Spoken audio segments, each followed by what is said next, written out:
Welcome to 7 for 12.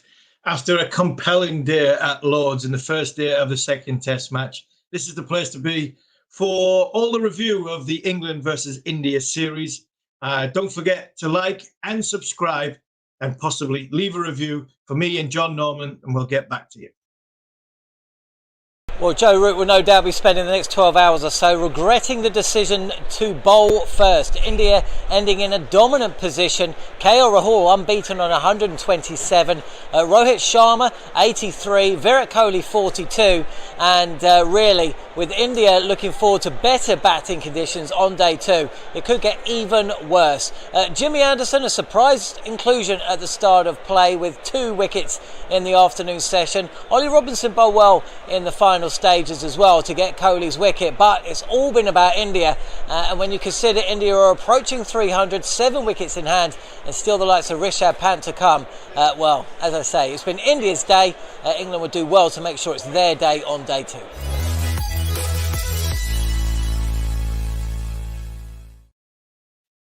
Well, John, plenty to talk about in 7 for 12. You're at the home of cricket. The sun's going down. Joe Root decided to bowl first when the cloud was over at 11:15 this morning. Sharma was excellent. Anderson was brilliant. But Rahul was sublime. What an innings by Rahul. What do you make it today? Oh, mate, Rahul, I thought was absolutely extraordinary. You know, he plays within his parameters, as you say, doesn't he? He plays in the V. He was very tight. There were a few moments for him where the ball went past the outside edge, but you're going to get that. And I thought that the way he changed gears, I thought was terrific. He was going at a strike rate of about 20 up until the point Sharma was out. Then Sharma was out. And then suddenly he was the one who took the mantle. He was the aggressor as he batted alongside Pujara. You'd expect that. But then Kohli as well. He outscored Kohli in their partnership of 117. So, you know, we did the series in India. You know, every single game it seemed like Virat Kohli had to come out and defend his mate. And they are mates, aren't they? They're old teammates as well in the IPL. Well, he answered a few critics. He was brilliant at Trent Bridge. Slightly fortunate at times, but phenomenal. And some of those shots towards the end of play, I just thought absolutely terrific. But the point I want to ask you, Harmy, I just said it then, did Joe Root make a big mistake deciding to bowl first? Because the scorecard would suggest he did. No, I don't think he did. I think he made the correct decision. And his bowlers didn't let him down either. I just think they didn't nick it. And sometimes as a bowler, you can only put the ball. I keep talking to the young kids that play with Charlie at under 13s and Northumberland under 13s and Ashton's under 15s and whatever. And I keep saying, try and bowl your best bowler as consistently as you possibly can. Put it in an area, but just remember, once you've let go of the ball, there's nothing much you can do about what happens at the other end, because the guy with the bat can have an equally as good day. And today, well, England and India just didn't nick it. I thought England bought the ball and you touch wide early on, and the slope came into play with some of the bowling. But for me, I thought it was a compelling day of Test match cricket. Like I said before, I thought England put the ball in the right area. But no blame whatsoever with Joe Root at the toss. I think what I've said it many, many times before. There are times when you're out there in the middle, 2 captains, blazers, and international caps on. The match referee says heads or tails. As a visiting captain, you want to say neither, because you don't want to be the man that wins the toss when the cloud's over, and then 25 minutes later the clouds go and you have to bowl first. So no blame whatsoever to Joe. No blame whatsoever to England's bowlers. I thought they stuck to the task very, very well, but they were beaten by the better man, and that man was KL Rahul. I tell you what, India cricket fans don't know how lucky they are. All the criticism of KL Rahul, he scored a century last test he played in England before this one, by the way. And then Rohit Sharma. I mean, I don't know if there's any Indian fans watching that love watching an opposing player. I think that's a great thing about cricket. You can want your team to win, but at the same time, you can really enjoy watching either a batsman or a bowler, you know, go through their art. I just sit there. I could watch Rohit Sharma bat all day, but when I go on social media, he's just getting pelters all the time. He gets a terrible rap. I mean, he'd walk into the England side. Both of them would. Yeah, there's quite a few of them would in the top order of the batting department. No, I think I think Rohit Sharma can walk off at Lords today and go, how on earth have I not got 100? How on earth have I not got 100? I've rode my luck, not rode my luck. I've earned the right to play and miss because the use of the slope at Lords, ball just nips away sometimes, or it nips back up the hill, and you have to have an element of luck. He showed some good guts and played some beautiful shots. Timed the ball, lovely, sounded fantastic off that bat. But he was beaten by an absolute beauty by Jimmy Anderson. Jimmy Anderson's, that's what he does. Jimmy Anderson's the best of all time at exposing any sort of weakness in somebody's technique when he leaves a little gap. And I reckon there was just enough gap for the ball to get through. I don't think there could have been a bigger gap than the width of a cricket ball to get through. In fairness, you absolutely nailed that yesterday on the live Q&A. And if you didn't watch it yesterday, go and check it out. Harmy, it puts it in very, very technical but precise way. He explains how essentially Anderson sees a technique problem and he looks to expose it. You mentioned it yesterday, and I saw Jimmy Anderson do it today, and he did it against a class batsman who was 17 away from 100. He looked in great touch, didn't he? He looked in great touch. And yes, Jimmy, 2 balls before, took it away from the bat, just wanting to get Rohit's head falling over, wanting to get the tip of his toe to get it outside off stump, just so he's slightly off balance. And what that does as a batsman, especially whether you're using the slope, you just leave a gap between bat and pad. Yeah, your bat doesn't come down straight. It comes down at a slight angle. And at the time it comes down the slight angle, there's a gap between bat and pad. And Anderson and Broad are masters at using the angle of the crease to get the ball through the gap. Stewart away from the left-hander from around the wicket for me. They're as hard to face as anybody in England. And it was going to take something special to get Rohit Sharma out, because I thought he batted beautifully in that innings. And he set the game up nicely for KL Rahul to kick on, because I thought KL Rahul was watchful early on. I thought he was patient. He showed good guts and determination, because Mark Wood was bowling 95, 96 mile an hour and doing what his captain asked him, was to bowl quickly and aggressively. And he just stuck to his task. And there was a shot at the end of the day for me. And if an opposition player can stand up and clap, and you mentioned you love watching the opposition bat if there's somebody with style.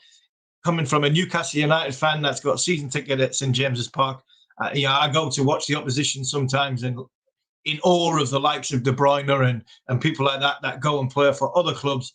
We do love the game of cricket. Yes, we've got allegiance to England because we're English, but when class is on show, it is a great game to watch. And I thought it was a good, very, very good test match cricket day.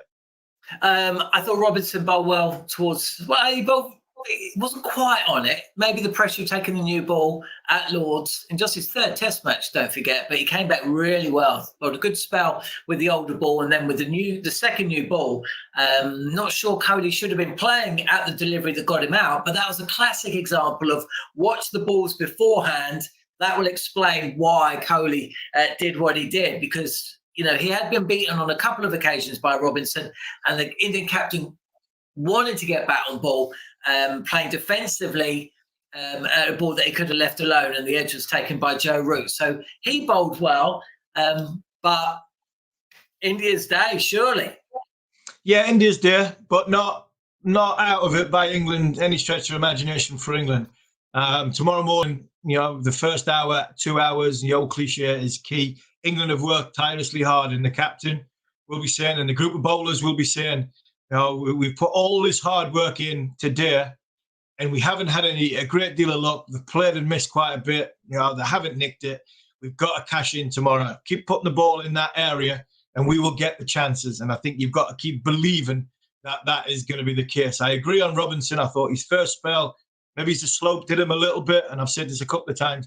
It's very, very difficult bowling at Lords when you've got the slope, and if there's any sort of movement, your margin for error is you've sometimes got to be greedy and think, I'm going to have to risk a little bit going down the slope if it's swinging away or it's nipping away, and you can be made look like a fool because it goes on half stump, like for half volley, bang, you go through sort of square leg or mid wicket for 4. So sometimes as a bowler, you do tend to err on the wider side of outside off stump, and I think that was evident this morning.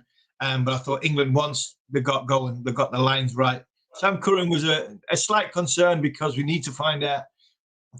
I keep saying I want to find a place for Sam, and we have to develop Sam Curran as a viable option because the left arm seam gives a good variation. His batting is a very, very good variation.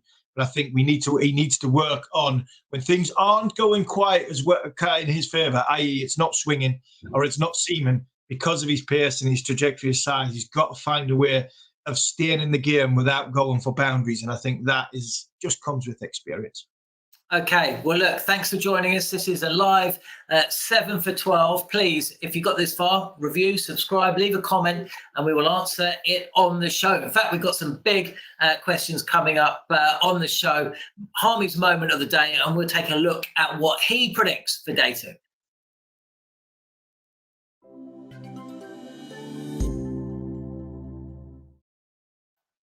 So, Harmy, what was your moment of the day on day 1 at Lord's? Yeah, I think it's the KL Rahul century was I thought it was a sublime knock. I thought it was a sublime knock. I could have gone with Anderson's ball to Sharma, but to get your name on the honours board at Lord's is no mean feat. Some of the greats of this game have not done it. I don't think Ponting's done it. I don't think Sachin's done it. I'm not sure.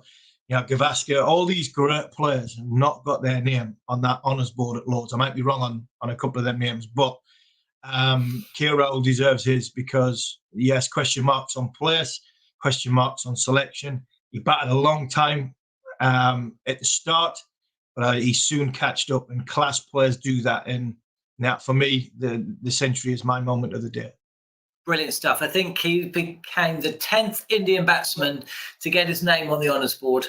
Only the 3rd opener after Ravi Shastri. And I don't think Sanu Gavaskar is on the list. No, I don't think he did. But Dilip Vinsarkar is on there 3 times. So respect to him. Let's get on to the comment section.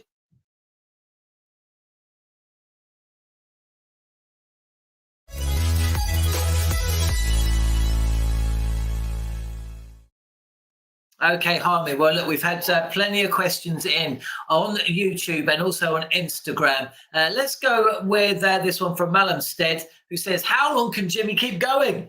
He's still fit. He still has the pace. Could he go on for another 2 years? Hey, could he go on for another 5 years? You could go for another 2 comfortably. I think he had the Ashes in mind, and I think a lot part of this is down to whether the families can go. I'd like to think Jimmy would finish at the Oval next summer, end of the Test series, and walk off into the sunset and say thanks very much, English cricket, with an unbelievable standing ovation for 5 days, like Alistair Cook did. But if the families aren't allowed to go into Australia, or the Ashes gets postponed, the last test of this summer is at Old Trafford, and if Jimmy Anderson's not going to go to the Ashes, or the Ashes are postponed, Jimmy Anderson might think that is too good of an opportunity to walk away with. I think when everybody would say, what a fantastic ambassador he's been for this country. Still think he's got a lot of life in him. Army did an unbelievable photo yesterday. And Jimmy with a great big beard, glasses. Yeah. So I think like 2050. Jimmy Anderson gets his 1,500th Test match wicket, getting Virat Kohli Jr. at Lord's.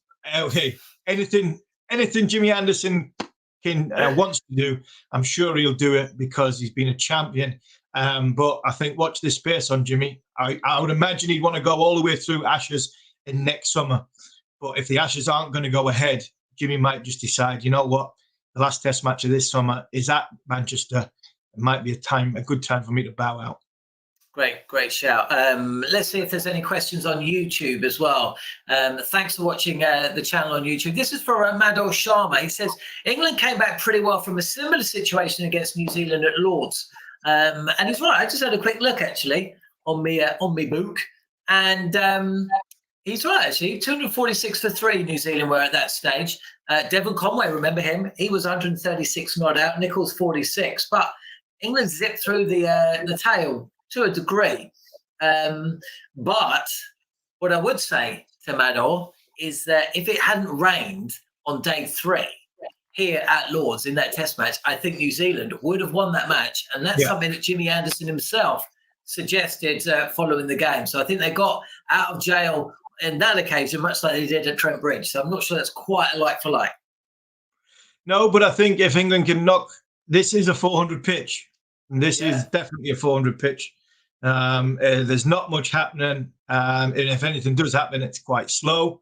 And when you look at it, days 2 and day 3 are normally the best days to bat on. So, like I mentioned a bit earlier on, Joe Root and the bowling group will be saying it's no good bowling, using all that energy and the hard work we've done today and put the ball in a good area and ask the questions that India rightly had. If we do that tomorrow, surely we've got to have our day and the luck's got to go in our favour. And we can bowl these out from between sort of 350 and 375. If they do that, England have still got a great chance of making this game, because 5 days is a long time. England would have to score 400 plus. That would be a tall order for the way England are batting at this moment in time. But I still think England are still well in this game with 2 early wickets tomorrow morning. Okay, one last question. This comes from Newell7947. He says, did Root opt to bowl because he doesn't trust his batting? I think both captains were opting to bowl because they don't trust their batting. We mentioned a few times during the build-up that India's middle order, 3-4-5, are averaging 27.5, I think it is, or 27.7, which is the second lowest behind the West Indies, which is 27.5 in the last 18 months. I don't think Virat Kohli backed his batting in them sort of conditions. So I think both captains said at the toss, and I think Virat Kohli was devastated when he lost the toss because he knew, obviously, England were going to bowl. He was going to bowl. So I think both sides were going to bowl for one reason and one reason alone. And that was because they didn't back their batting, not because there was a little bit of cloud cover. Okay, see, honesty from Harmy. You can get that every day on 7 for 12. But let's find out his prediction for day 2.